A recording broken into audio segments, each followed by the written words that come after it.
And apparently the body knows how to heal itself, can heal itself. It can create physical changes on its own if it's just allowed to or given a command to do so. And my understanding is that we are coming to that point where things like that are going to begin to happen. We already know that there are children being born in the world today that have 3 strands of DNA, some even more. Has there been tampering? Has there been intervention? In some cases I would have to say probably yes, but in other cases I would say no. It's the body beginning to overcome all of its limitations because of a desire to continue to thrive. The body will make adjustments, which is why so many different races are so interested in us, because our bodies are incredibly adaptable to environments and changes, regardless of the fact that we've been manipulated. We're very strong, and our desire to continue to live is very, very strong. And that's not simply just will, that's also the body wanting to continue. So that's what I have to say about that. All right. Alex, I got a tough question for you. How do you answer skeptics who cite a number of predictions that you've made in the past about future events that have failed to come to pass when you suggested they would? Well, first, Rick, I'm glad a lot of them didn't happen, quite frankly. I think we would be in a very different world than we are today. Number 2, many of those possible events, when they were presented to me, were presented as possibilities, or a very strong probability. In my immaturity, when lecturing and putting this information out in the 90s,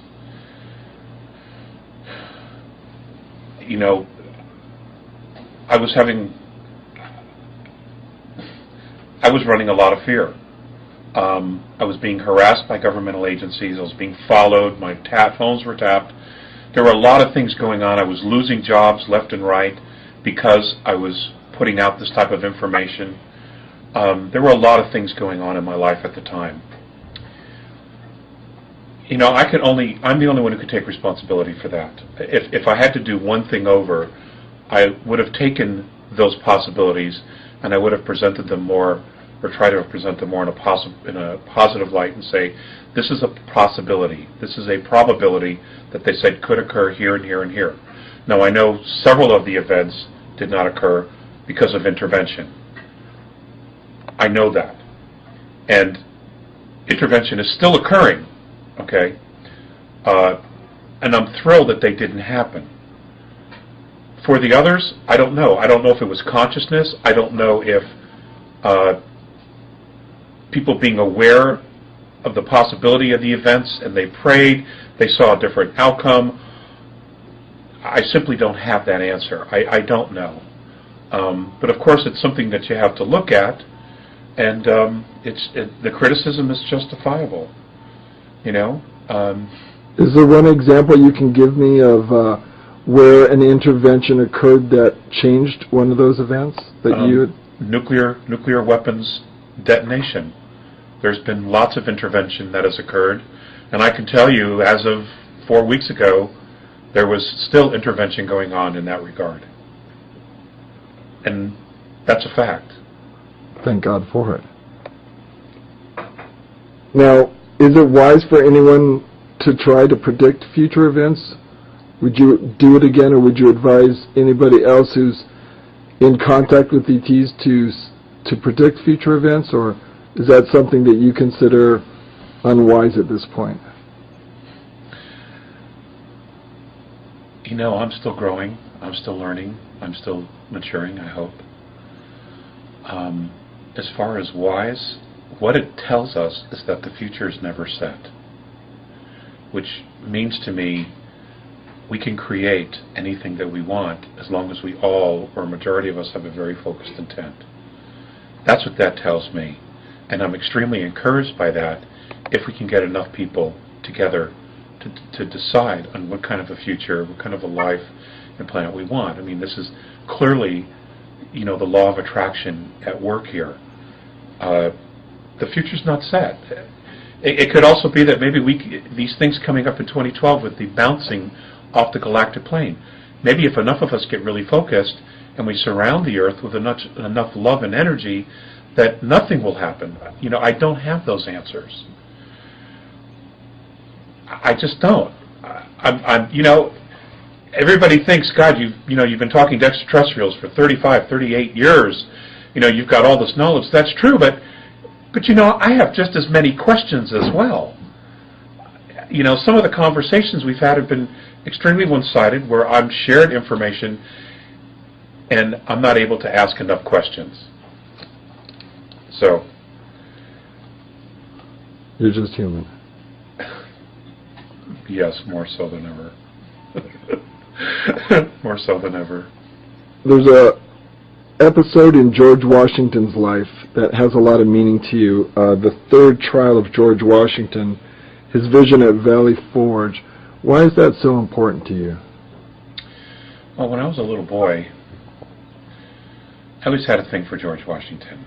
My dad took us to Mount Vernon, and I just loved it. And I can remember sitting in his backyard, looking down the Potomac. And how you just know you've been there before? I'd been there before. And I was extremely moved by that. And it's hard to put into words. Well, when I started talking to the A's, Morin and Faceas were very adamant about me studying that and looking up that prophecy. And I've asked, and they just said, well, it could be very, very important in America's future, especially the direction that it's moving now, that this could be a probability. So I studied it because they know that I have a passion for the founding of the United States and especially the principles for which it was founded on. A constitutional republic, a Bill of Rights, because those documents in America literally created a new domain of knowing that wasn't here in the world before. Before, it was always aristocrats and monarchies that ruled the world, and governments. And America changed that now forever. So I saw that, and I recognized that as a little boy as an amazing turning point. And the more I learned from the A's, the more I realized how important that actually was for humanity, to actually have the opportunity of self-government. Unfortunately, there's been a tremendous amount of negative intervention, and they know us probably better than we know ourselves, and they've been able to lull us back into sleep, lull us back into consumerism, into forgetfulness by dumbing down everybody through our school systems. And now they don't even really teach any of that. So they felt very importantly to let me know about that. And if you look at the third trial, it's a remarkable event. I certainly hope it doesn't happen. I don't want it to happen. But I just shared that with you because I thought it was important that, that they would not only come this way, but they would be adamant that I research that and I look into it. So that's why I shared it with you. I mean, it was something that was shared, I think, in 1834 or 1838, and talked about the founding of the United States, talked about the Civil War, and then the third trial. And what's interesting is, these are events that have occurred, that did occur after that. It also, if you look at the third trial, it's very close to where the world is today. And what is the essence of that third trial? That essentially the world becomes polarized against the United States and comes after the United States. And if you look at the actions of our government and our banking system today, you can absolutely see some parallels. And the fact that, our government is gearing up for a third world war, that there are people in the administration presently who really would love to isolate Russia in world politics